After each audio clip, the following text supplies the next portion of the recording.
Hello বন্ধুরা, সবাই কেমন আছেন? আশা করি ভালো আছেন। আমিও ভালো আছি। আজ আমি বানালাম এক নতুন ধরনের পোস্ত। আশা করি সবার ভালো লাগবে। দেখুন তার জন্য আমার কি এখানে লাগবে। এখানে আমি বাগদা চিংড়ি নিয়ে নিয়েছি, কেটে ধুয়ে পরিষ্কার করে নেব। ঝিঙে কেটে নিয়েছি, আলু কেটে নিয়েছি, আর নিয়েছি নোটে শাকের ডাঁটা, বড় বড় নোটে শাকের ডাঁটা। তা এখানে এই দেখুন আমি কেটে ধুয়ে পরিষ্কার করে নিয়েছি ডাঁটা, আলু, ঝিঙে।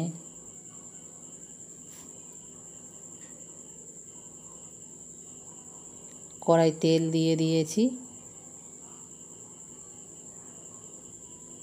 কালো জিরে ফোড়ন দিয়ে দিয়েছি, শুকনো লঙ্কা ফোড়নে দিয়ে দিলাম। এবারে আমি আলুগুলো তুলে দেব, ডাঁটাগুলো তুলে দেব, দিয়ে একটু নাড়াচাড়া করে নেব।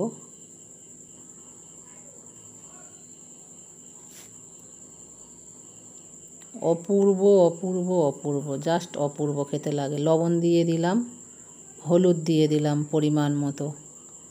আর একটা পেস্ট বানিয়ে নিয়েছি, কাঁচা লঙ্কা, চারমগজ, পোস্ত, টমেটো দিয়ে একটা পেস্ট বানিয়ে নিয়েছি। এখানে লবণ হলুদ দিয়ে ভালো করে কষানো হয়ে গেছে। এবারে এই পেস্টটা বানিয়ে নেব, চারমগজ, পোস্ত, টমেটো আর কাঁচা লঙ্কা। এদিকে মশলা ভাজা হয়ে গেছে ডাঁটা আলুর সঙ্গে।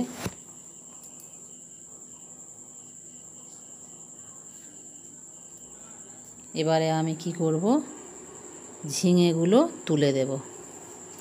ডাঁটা আলু ভাজা হয়ে গেছে। বন্ধুরা, যারা এই রকম করে খাননি, একবার হলেও খেয়ে দেখবেন, অপূর্ব টেস্ট লাগে। আচ্ছা, এবারে ঝিঙেটা তো ভালো করে মিশিয়ে নিলাম।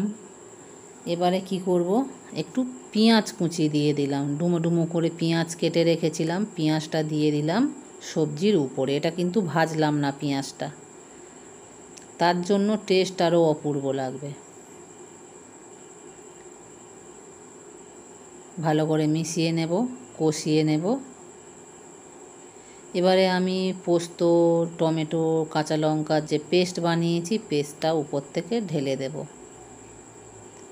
ঢেলে দিয়ে আবারও ভালো করে কষিয়ে নেব সুন্দর করে।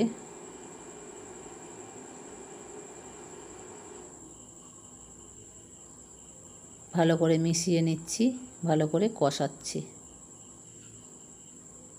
তেল ছেড়ে আসলে উষ্ণ গরম জল দিয়ে দেব।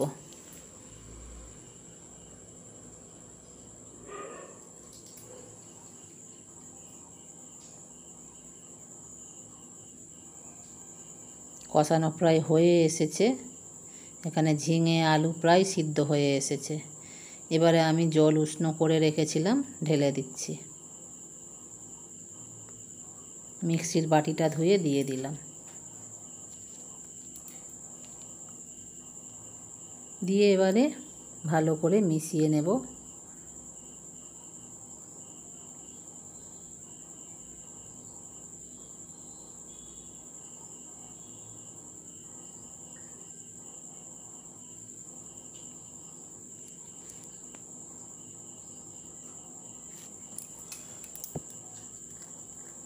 চাপা দিয়ে দিলাম, চাপাটা খুলে এবারে দেখব।